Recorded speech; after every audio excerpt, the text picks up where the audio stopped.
Connect हो रहा है, उनके भीतर विराजमान शिव शक्ति को मेरा प्रणाम। चलिए देखते हैं आज महादेव जी की तरफ से आपके लिए कौन से गाइडेंस आए हैं, क्या कुछ है जो आज आपको जानना ज़रूरी है, चेक करते हैं।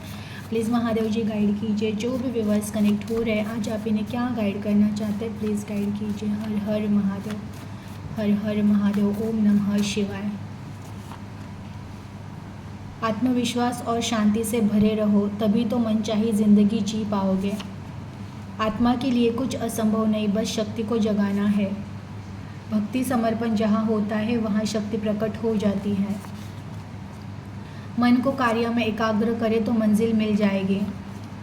भावनाओं में बहकर समय जाया न करें, आपका उद्देश्य क्या था उसकी खोज करें। भगवान आपको संभाल रहे हैं, आप व्यर्थ डर रहे हो। बहुत प्यारे मैसेज आए हैं। देखिए पहला मैसेज आया है, आत्मविश्वास और शांति से भरे रहो तभी तो मनचाही ज़िंदगी जी पाओगे। कहीं ना कहीं अगर आपके जीवन में आपका जीवन आपके हिसाब से नहीं चल रहा है तो कहीं ना कहीं आपकी खुद में कॉन्फिडेंस की कमी होगी और कहीं ना कहीं मन शांत नहीं होगा। तो सबसे पहले अपने आप में एक कॉन्फिडेंस लाओ कि सब सही होगा और भीतर से भी शांति लाओ कि जो मैं सोच रही हूँ, जो मैं थॉट क्रिएट कर रही हूँ वैसा होगा ही होगा। ये मन कहीं ना कहीं, क्योंकि हम बाहर तो बहुत कॉन्फिडेंट दिखाते हैं कि मैं बहुत नॉर्मल हूँ, हैप्पी हूँ, खुश हूँ, और अंदर से कहीं ना कहीं एक उदासी होती है, सोच होता है, विचार होता है, टेंशन होता है, और इसकी वजह से मनचाही जीवन को हम नहीं पाते हैं। तो बिल्कुल भी जैसा जीवन चाहिए उस तरह से कॉन्फिडेंस रखिए कि ऐसे जीवन को मैं अट्रैक्ट कर रही हूँ, और अंदर से भी वो विश्वास रखिए, शांति रखिए और धीरज रखिए। ज़रूर आपका जीवन आपके हिसाब से हो जाएगा।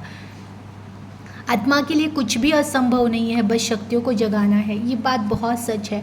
इस जीवन में कुछ भी असंभव नहीं है। जिसे स्वयं की पहचान हो गई, जिसके अपने आत्मा की शक्तियों को पता चल गया जिसको, उसके जीवन में फिर असंभव कुछ रहता ही नहीं है। तो बिल्कुल भी कुछ भी असंभव नहीं है। पहली फक्त शर्त इतनी है कि अपने आप को पहचानो, अपनी खुद की पहचान करो और देखो जीवन कैसे आपके हिसाब से ढल जाएगा और बन जाएगा।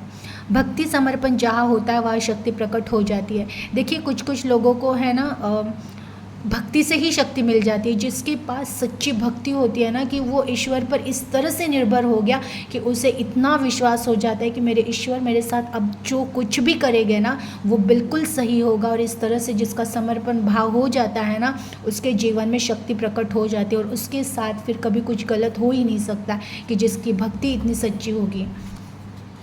मन को कार्य में एकाग्र करे तो मंजिल मिलकर रहेगी। ये उन लोगों के लिए है कि जिनको बहुत सक्सेस हासिल करना है, बहुत बड़ा बनना है, तो आपको अपने काम को ही आपकी पूजा समझकर आपको वो करना पड़ेगा। तब जाके आपके जीवन में वो भी शक्य हो जाएगा कि जहाँ पर आप जो भी चाहो वो आपको मिल जाएगा। कहीं ना कहीं जो काम कर रहे हो उसको ही पूजा समझ लो, उसको ही ईश्वर का कहते हैं ना, उनकी ड्यूटी है और उसको निभाना है। तो अपने काम को आप पूजा समझकर मन को उसी में एकाग्र करो, तो आप जो भी करना चाहते हो ना उस चीज़ को आप सफलता तक पहुंचा कर लेकर जाओगे। मीन्स पहुंच ही जाओगे आप सफलता तक, कि कहीं ना कहीं सक्सेस आप होकर ही रहोगे।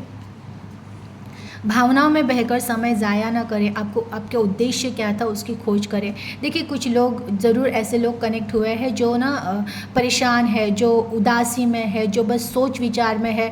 तो इन सारे विचारों में, परेशानियों में, उदासियों में आप बस टाइम वेस्ट कर रहे हो और कुछ भी नहीं होगा। आपके उदास रहने से जीवन नहीं बदलेगा, आपके विचार करने से जीवन नहीं बदलेगा। हाँ, उल्टा आप विचार जो कर रहे हो ये अगर निगेटिव है, बुरे है, उदासी वाले हैं, तो वही जीवन आप वापस लाओगे सामने।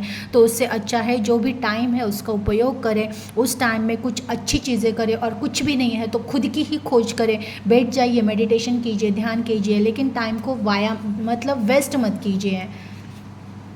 भगवान आपको संभाल रहे, आप व्यर्थ डर रहे हो। आप जो भी कनेक्ट हुए हो सभी के लिए ये मैसेज है कि जिसको भगवान ने ही संभाल रखा है उसके जीवन में कुछ बुरा हो ही नहीं सकता। ये विश्वास रखिए। कहीं ना कहीं जो आपके अंदर से डर है, पता नहीं क्या होगा, कैसा जीवन होगा, ये होगा कि नहीं होगा, ये जो संशय है ना, वही तो कारण है कि जो चीज़ है वो ठीक से हो नहीं रही है। जो जीवन है आपको उस तरह से जीवन नहीं मिल रहा है जैसा आपको चाहिए। तो जहाँ पर डर खत्म हो जाएगा और विश्वास हो जाएगा ना कि मेरे भगवान मेरे साथ है और और अब मेरे साथ सब सही होगा और सब ठीक होगा, तो ज़रूर वो वैसे भी आपको संभाल ही रहे, लेकिन आपके संशय की वजह से आपके जीवन में वो परिवर्तन आपको नहीं दिख रहा है जो आपके लिए सही है। तो बिल्कुल आप निडर हो जाइए, ईश्वर पर अगर विश्वास रखा है तो सच्चा समर्पण कर दीजिएगा, ज़रूर जो कुछ भी होगा वो आपके भले के लिए ही होगा। एनर्जी को क्लेम कीजिएगा, अपना ख्याल रखिएगा। Thank you.